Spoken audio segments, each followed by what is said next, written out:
Hi, welcome to my class. I'm Miss Baker and I'm super excited that you're joining me today. If you're a first year teacher, I'm hopefully going to teach you some strategies that you're going to get to implement in your classroom. But the first thing is come on in.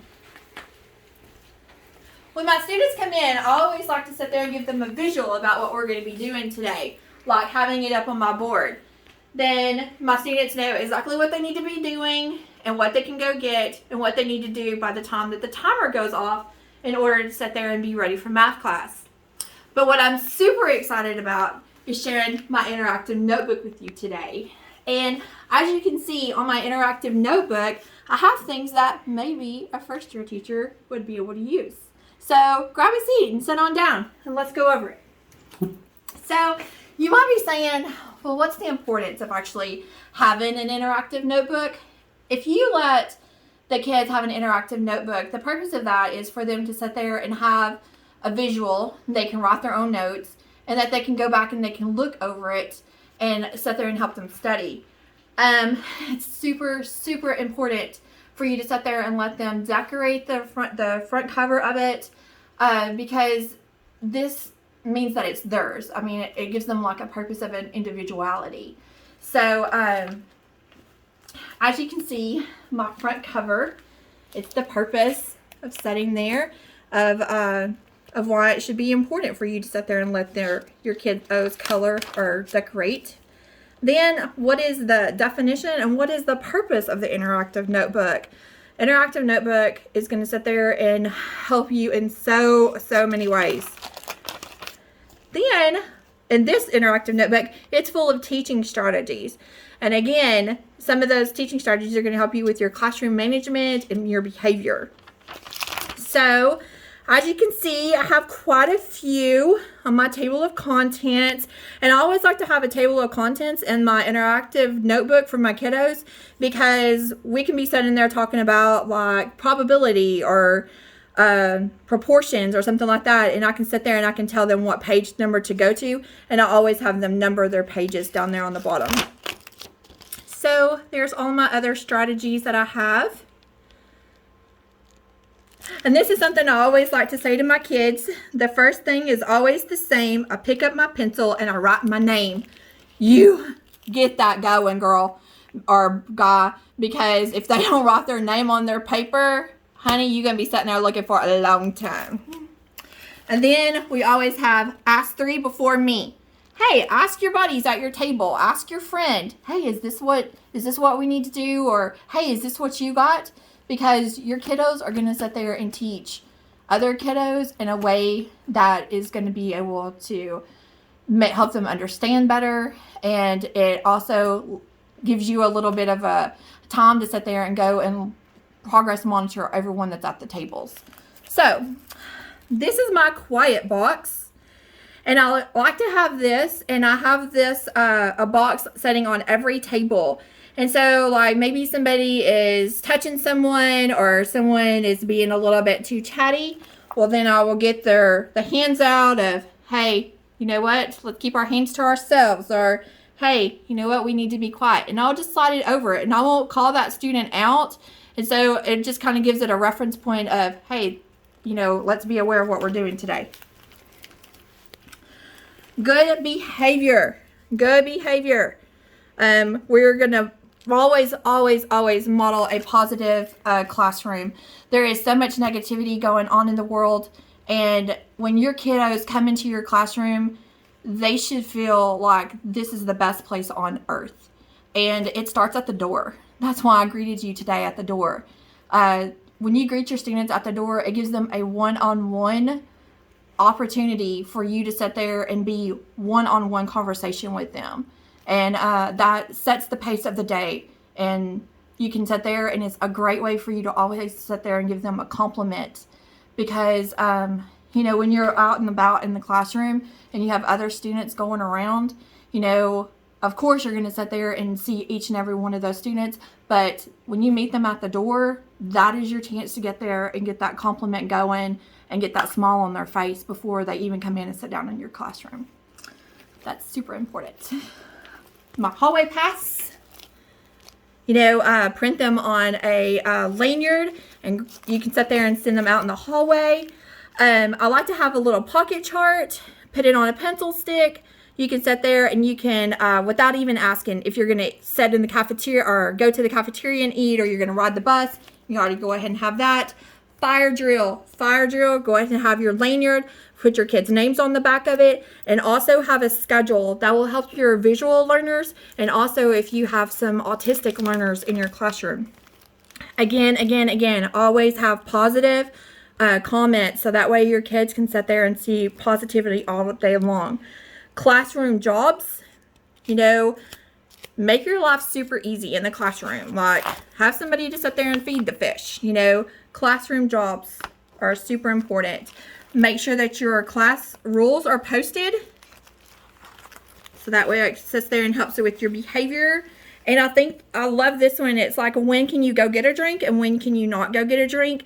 And if you implement this in your classroom, when you're up teaching, they're not asking you to go out of the room. Also, lining up to go anywhere. Transition. Make sure that you have the 4S. Am I silent in the line? Is my line straight? Am I still? And am I smiling? Super important. Transition sayings. I love this because you can sit there and get your kids interactive, and you don't even have to tell them where you're going. Because like when you say, see you later, and your kids go, alligator, then they already know that, hey, we're in the line, we're ready to move, we're ready to go somewhere. The treasure box. I think it's super important to have incentives for your kids. And they don't have to be anything that you go out and buy. I mean, like, use a pen for your homework. Like, super easy. Executive functioning strategies. Be positive. Be positive all the time. Let kids work through their challenges. Help them out. But in the end of it, make sure that they're learning the process of working through and problem solving. When you're up and you're doing some activities in the classroom, 1, 2, 3, eyes on me, then you can sit there, or pencils down, you can sit there and you can get them back on target, back and focusing. I love this when we're in Quiet Center and we're fixing to read. We sing our little song, the quiet song. And then this is my awesome favorite. It's to sit there and adopt a buddy for you to read to. And your kids can take their buddy and they can go to the reading center and they can take their buddy home. They will adopt it for the whole year. This is kind of some quick, easy ways to sit there and help teach words. Some good reading strategies. Love that. And then calming strategies. Sometimes we get very irritated and we get distracted, and sometimes it's just easier to sit there and take a minute, walk back, and then go back to it. And I love the calming strategies. The checks your COPs, C for capitalization, O for organization, P for punctuation, and S for spelling. That's great when we're writing and we're doing our sentences. We have our come in folders. Kiddos will have their come in folders, and they automatically know to get this. This is our morning folder, and this is going to be our afternoon folder. So when we come back from our specials, they'll have a white folder and a blue folder, and they will be ready, and you don't even have to say anything. They already know to come and get it and to get started. And then that way it kind of sets your day for the afternoon. Our sight words. I believe in giving lots and lots of awards. So this will be great for kinder, and so your alphabets, and then also your 1, 2, 3s. Some awesome little strategies for your visual learners to be up and about. And then I love this one. It helps you keep the scoreboard, and you can also make it a PowerPoint too. The Pledge of Allegiance. I think it is important to make sure our kids know the pledges, the state pledge, and then the preamble for some of your older kiddos. And then I'm ready to listen. And then you say, is your body still? And then your kiddos will say, oh, yes, yes, yes. Are your eyes on me? And then your kids will go, oh, yes, yes, yes. And it kind of helps you transition from one thing to another and get ready to start. The Secret Star Student is super fun because they don't know that they're going to be the star student. And Then they get to wear the little tag for the day. And this is amazing for all of your logins and things like that. And you can have your kids a lanyard, and you can also use this for your library pass as well. Lucky Duck. This is just one way of calling your students out to go work on the board. Your centers, having different centers in your classroom. I think it's super important to be kind. Your magic numbers. And then your student magnet cards. This will be great for library cards, hallway passes. You could use it for any of those things and assign your kids a number. Arrangement of your desk are super, super important. Then popcorn line. You call on a student to start the popcorn, and then the other student calls on another student, and it works great if you're reading out loud. Then the student magnetic card again. And then the end of the day routine. Have yourself a routine of what needs to be done. That way your kids will know. Then Friday recess.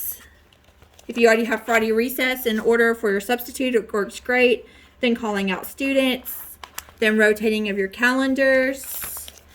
And then this is your class comments. This is what your class gives back to you as a teacher. And then I think this is super important of how do you feel today. I have a copy of an IEP at a glance because I want to be a SPED teacher. And then I'll also have my favorite Madeline Hunter lesson plan.